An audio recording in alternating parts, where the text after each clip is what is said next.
All right. Let's get this party started.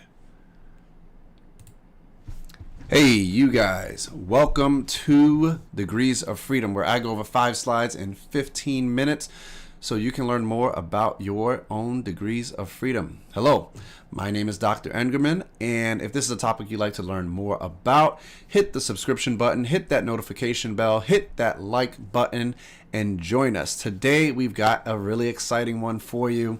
Many times in this industry, we don't really understand the power and the impact that notes can have. And so I want to show you today about cash flowing notes.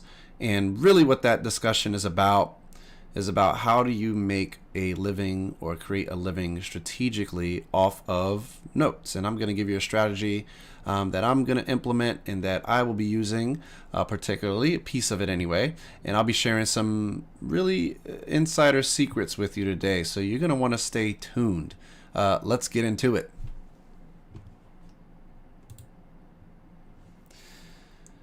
So we are going to start right here with the very first thing is the information presented on Engerman Estates channel is for educational use and purposes, as it is not I am not a licensed financial institution. I'm not an investment advisor. I'm not a financial strategist or a lawyer of any kind. And so Engerman Estates is not liable for any losses resulting from any action taken by a viewer based on the information presented or shared on this channel. Engerman Estates cannot promise the earnings or returns based on historical reports or achieved by any party or affiliate in connection with this information. Listen, we just jump right into it. And we're going to talk about types of notes. And I talk about types of note tapes, but really this is about the types of notes in the note paper. Okay, tapes is kind of a different concept, but I want to talk about different types of note paper. You have your traditional notes, which are your qualified mortgages, and generally speaking, when banks come to a person and they have above a 700 or probably even a 650 credit score, they have a history of being able to pay back their obligations, and they run through a whole bunch of other hoops and ladders. They're given what we consider a qualified mortgage, and the qualified mortgages are really unique in the sense that they the banks trust this borrower. And so really in the note game, they represent about 97% of the entire mortgage industry. So for the most part, you know, you're talking about really qualified mortgages that are performing rather. I can't say that they're definitely qualified mortgages, but they are performing, let's say. And so in this vein, some of the times we might do something called a seller finance situation, where you might, and seller finance is not always a qualified mortgage, but where you might even, as a note owner, you might offer an opportunity to generate a loan or a note on a qualified individual. And there's really unique ways to do that. They're not just called seller finance. They might be called owner finance. And you might do something like an interest-only loan for 12 months and kind of set up the terms as you see fit within a qualified mortgage situation. You could also create seller finance on other types of personnel as well. But the general idea is that you are mitigating and managing risk on paper, because qualified mortgages are low risk. They're the lowest of the risk. When we talk about contracts for deeds, they become a little bit more riskier. These are people that can't qualify for a traditional mortgage, and so you have to put a more stringent type of paper on those individuals, where the gist of it is that if I am the writer of this contract, what happens is most likely I put a clause in there that says I don't have to go to a full foreclosure in order to acquire the property back. And so it puts a little bit of a stricter leash really on your borrower, but is a unique type of paper that allows for borrowers without qualified kind of pedigree to own, or at least have a pathway to ownership of a home. The last one is a lease option. Lease options are really important to understand because they are leased to own, and there could be a situation where this person may not qualify for a traditional mortgage, but it's also the case where a person just wants to be in the home for some amount of time. Maybe they're working in that facility for 2 years or a short amount of time, and they want a home, but they don't want to have to own it. And so they can have what's called a lease option, where generally speaking the interest rates are a bit higher, but the contracts are much shorter. They can run anywhere from 2 to 7 years, roughly. That's what I've seen. But the interest rates are really much higher, and then afterwards they balloon rate. And at the end of those, you have really 3 options. Either the renter, they're really a renter at that point in time. They're leasing to own, lease to own. That tenant is going to walk away from the property. That's an option. They could also renegotiate the contract. That is another option. Or they can pay the balloon rate, which is the third option. Balloon rate is the rest of the principal, really. So understanding these types of note papers and the different flavors that they bring, and understanding the risk tolerance between them is really important. There's obviously a lot more to learn about these concepts, but understanding where you are, what type of paper you have either acquired or you're going to generate, is the first step in cash flowing notes. All right, so let's move to the next concept. Next concept is goal setting. You need to understand that based on the profile of the note, the paper that you have, and whether it's non-performing, sub-performing, or performing, what you can expect at the other end and what you want to accomplish. Okay, so that's going to change. It's going to change how you navigate that journey for yourself. And so the idea of cash flow is a really important one. Many people believe that cash is king. Cash is really not king in and of itself when you own it. Money can be considered energy, but it can only be applied in an investment sense when you know what to do with it. You have A, access to education, and B, the ability to execute. So cash flowing, are you doing a monthly game? Are you doing a yearly game? What is your targeted output? What capital infusion would you need in order to get that targeted output? And then you need to understand this last concept, which I'll get in a minute. Let me show you what I've drawn up.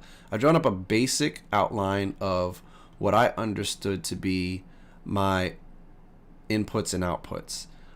If I had the ability to get a property with a $20,000 unpaid principal balance, that's basically the money left in the note in terms of its principal. And if it was non-performing, I could probably get it for half, okay, approximately. Okay, so I would go out of pocket at $10,000 roughly. And that would net me, depending on the profile of that asset, right, whether it was a lease option, whether it was a qualified mortgage, whatever it was, it could net me. If it was $250,000, that'd be a 30% cash on cash return. If it was $150 a month per month, the P&I, that's an 18% return. And so I'd look for, this would be my targets, right? These would be my targets if I were putting out this much money with this much unpaid principal balance. And so I kind of mapped it out generally. This is not how it works out, specifically, but this is a general forecast. This is what I did. And so I understood what I was looking for when I was looking at the profile of non-performing unpaid principal balances of $20,000, of $40,000, of $60,000, of $80,000, and what I could potentially get out of it. Okay, that's what I did.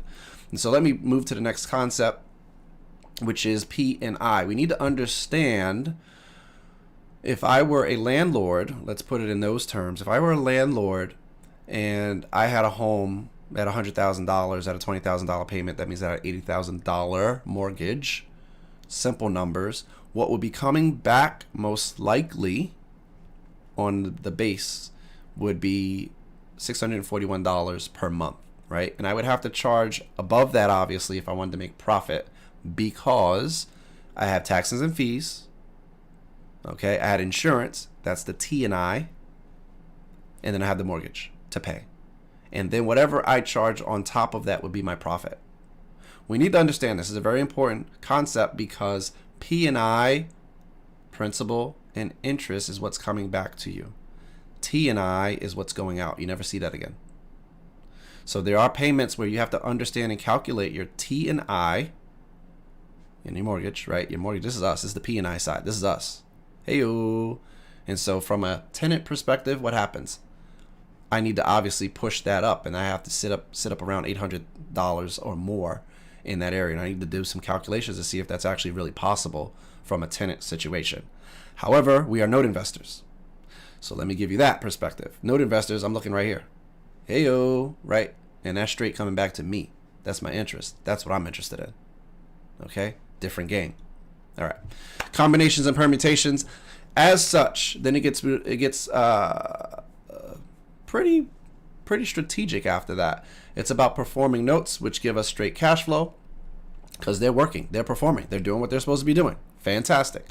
In a performing note situation, I can do something called selling partials, which is selling parts of the payments off for a fee and kind of getting that money up front and back in my hands.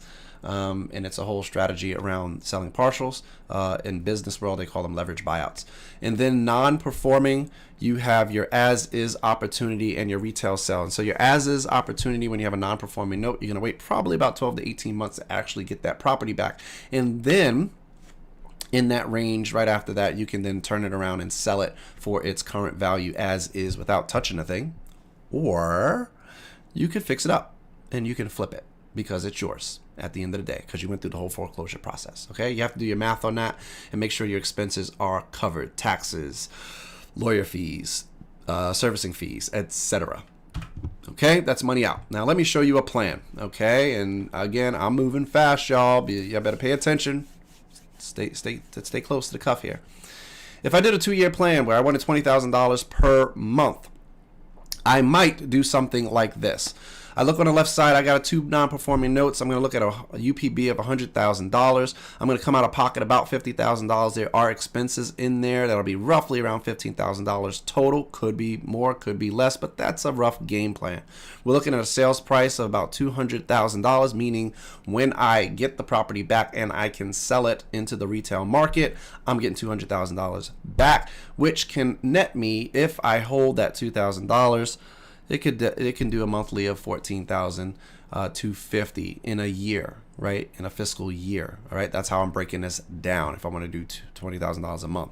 All right, pay attention, stay close to the vest here. 10 PNs or performing notes, $300,000 out of pocket, $250,000. The expenses will be about $20,000, and that could net me roughly $3,750 in my pocket, most likely. Okay, then on the other side of the house, I need to go after 10 JV partnerships, $3,000. Maybe I put, if I'm smart, I'm using OPM. I've got the PP being about $10,000 out of pocket, expenses at $5,000. My monthly could be $2,000 because I'm splitting that with my partner. These numbers are all based on forecasting, but they are legitimate because this is what I've seen in portfolios of like kind. And so this is very feasible, very possible. And I'm going to show you a golden nugget, and I'm going to move real fast. So if you want to, you can watch this again and again and again and again, but I'm going to move pretty quick on this. Here's a cash flow framework that you have to look at, real numbers here, and real projections of a portfolio. And so check this out.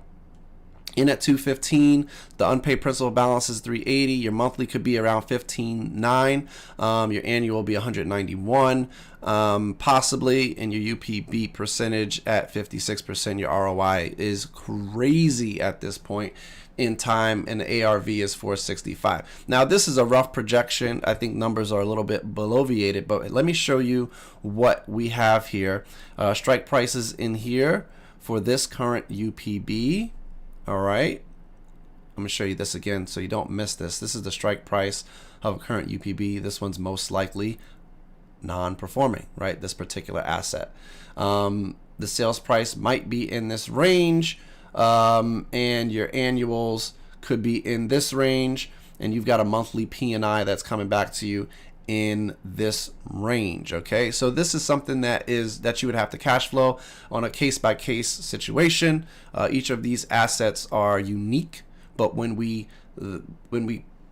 pull them together and when we really grab these by the horns and create a portfolio, that's when we create the opportunities that exist around the note game. And so strategizing on that, cash flowing those are unique to your portfolio, and you still will need a manager, as you can kind of see here. And that's why I'm showing you this one here, but it's completely possible. It's completely real. These are real numbers, and these are real possibilities that I can help you with if you're interested as I manage portfolios. So if you want to know more, hit me up at jason.eestates at eestates.net. You can also catch me on Facebook or at Engerman Estates on my Facebook.